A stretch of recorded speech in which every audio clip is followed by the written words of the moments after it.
Alex Kazora, SteelersDepot.com, back with some recap and reaction to the Pittsburgh Steelers' wild, chaotic 34-32 win over the New York Jets on Sunday. Pittsburgh 1-0 on the season. Let's talk about it.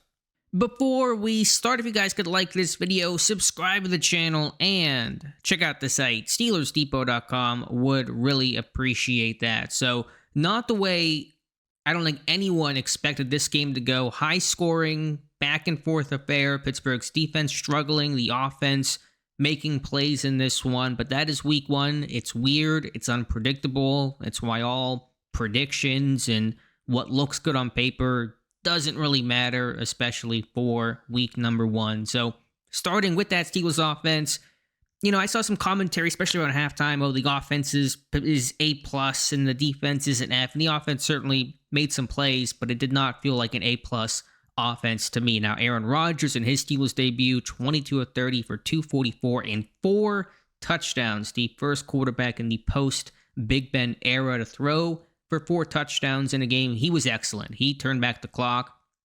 He made plays. He carried this team for large stretches of this game because there was no run game and the O-line was questionable in terms of protecting him. And those are big concerns going forward. Pittsburgh cannot sustain and put everything on Rodgers' plate. That's not going to work at 41 years old facing teams that are better than the Jets. And the Jets are going to be a good team this year, it looks like.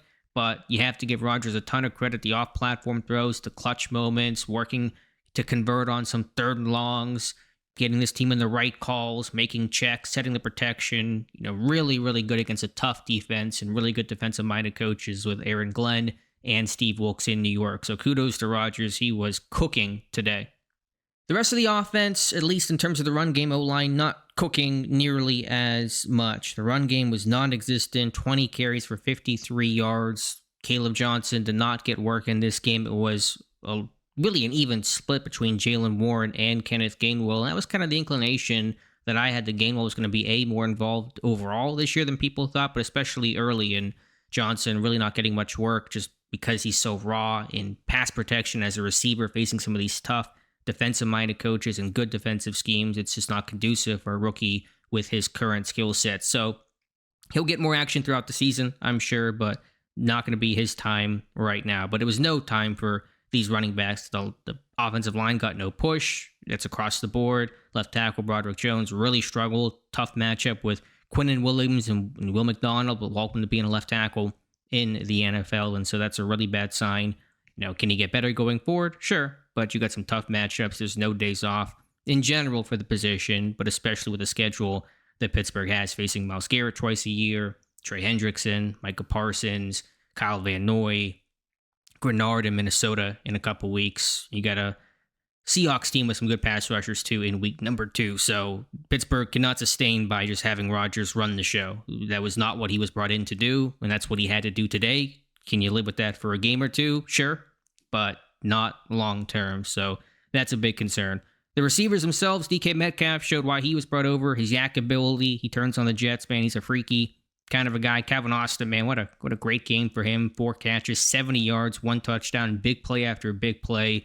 His ability now in these combat catch situations has really impressed me. He was not a guy that could do that well in college. His first 2 years, even his rookie camp, he got hurt his rookie year, but didn't see it. His second year, I didn't see it in training camp. But starting last year, that and maybe just a health thing, maturation thing, he's making some tough catches outside his frame, physical matchups, and he's winning those a whole lot more. So what a glow up, as the kids say, for Calvin Austin. And then just Rodgers distributing the ball to his eligibles, and that's kind of how this offense is going to work. Metcalf's your number 1. From there, your number 2 receiver is certainly Calvin Austin. Roman Wilson, 10 snaps, no catches today, but 7 different receivers or 7 different Steelers caught a pass, and 4 of them caught a touchdown. And Austin, Skoranek for the first touchdown of the game. What a game for Skoranek. Special teams, recovering a fumble, forcing a fair catch on a punt for 55-yard net, the first touchdown of the season. Jalen Ward and Jonnu Smith on a jet pass late in the first half. So that's how this offense is supposed to be constructed. Spread the ball around,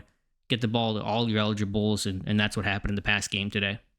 Defensively, just tough overall, and you expected a whole lot more, even knowing some of the injuries Pittsburgh had and some of the in-game injuries they suffered. No excuse. The Jets had their own. They lose a starting right guard, and they ran at will. Buck 82 for the game, over 100 yards at the half, and Pittsburgh just not physical enough, didn't get off blocks, didn't disrupt the rhythm of the Jets' drive, weren't creating enough negative plays on early downs that would force the Jets in the 2nd and 10 or 2nd and 12 where they couldn't be able to stay on schedule and run the ball at will. They ran the ball 39 times. It was, there was no secret about who the Jets wanted to be with Fields, with their run game, their personality, the Lions kind of feel of Montgomery and Gibbs with Hall and Allen, even though it was mostly the Hall show.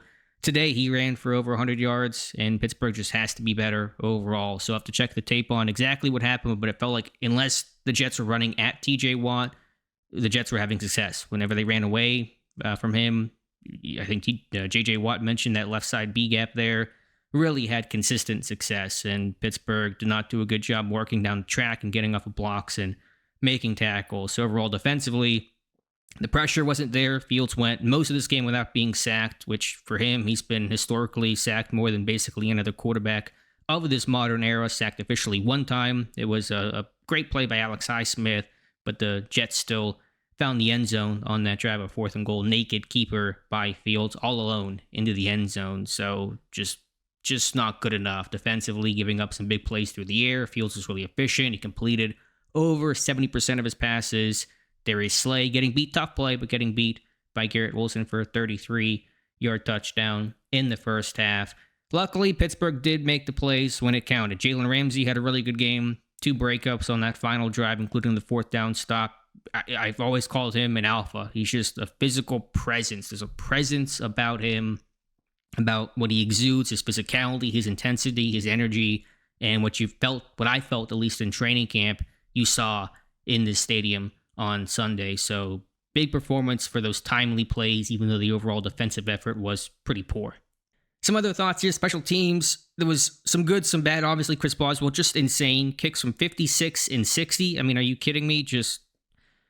I know Pittsburgh does not do contracts in season. I don't care. Make an exception for Boswell. Go hand him duffel bags of money tomorrow. And anyone who wants to complain about it or say, where's my extension, put him on the field and say, make it from 60. And if you can do that, we'll talk. Because Boswell is just a lifesaver in so many ways. And just that second kick would have been good from 65. And I mean, what is his range? That's a career high for him. And this dude probably can hit from 65 in the right conditions. I mean, I just can't get over how good and how trusted he is to come through. It is so hard to be that consistent. It's such a mental position, and he is just the best. And so he does not appear to be getting paid this year, but I mean, he's going to be the highest paid kicker if all goes well, if all continues next off season. Other than that, I mean, Gainwell had the really big forced fumble that Skoranek recovered. That was an obvious turning point of the game, even though the Jets ended up taking the lead. After that Rodgers 4th touchdown, it still was a big moment there for Pittsburgh to stack points and take the lead temporarily themselves to be in position to kick a game-winning field goal late in the contest. But just sloppy overall. Offensively, you had to delay a game. You had some penalties. Defensively, you had 10 men on the field that forced a timeout on a 4th down play. Special teams, Boz was great. Skoranek, Gainwell, but just a lot of mess there too. You had illegal alignment on an extra point that was missed. Now the Jets went for 2 and Pittsburgh stopped it, so the net result was the same, but that's just unacceptable. The kick coverage was not good enough. Waitman wasn't great punting. It just was too sloppy, too many penalties, too many errors, stuff that gets you beat, especially in week 1 where fundamentals really means even more because it's harder to game plan, harder to know what to expect from your opponent, especially a Jets team that had so much new overall in terms of a new regime, rookie head coach, etc., etc. So it was enough to get the win, but it felt like a pretty sloppy game, and that obviously cannot continue. So big things to fix, but it's good to fix those things in victories instead of defeats, in Pittsburgh escaping New York with a 2-point win. And Pittsburgh continues to be, and I always say this stat, I think it's maybe the best stat you can say about Mike Tomlin is that he is the best in one-score games. No team has had a higher and better winning percentage in one-score games than Mike Tomlin since he took over in 2007. Find ways to win. That is so often the name of the game in the NFL. Close games out, and Pittsburgh did another time to start 2025. So let me know your thoughts in the comments below. Appreciate you guys watching. Please like this video. Please subscribe to the channel. Check out the site, SteelersDepot.com. I'm sure there's still plenty I missed and didn't get to. This is the first run through. We'll watch the all 22 tape. I'll have videos throughout the week, commentary of the podcast, articles, all of that good stuff. But just initial thoughts. You're happy to get the win and now ready for Seattle in week number 2, the home opener for the Pittsburgh Steelers. So thank you guys for listening, and we'll talk to you soon.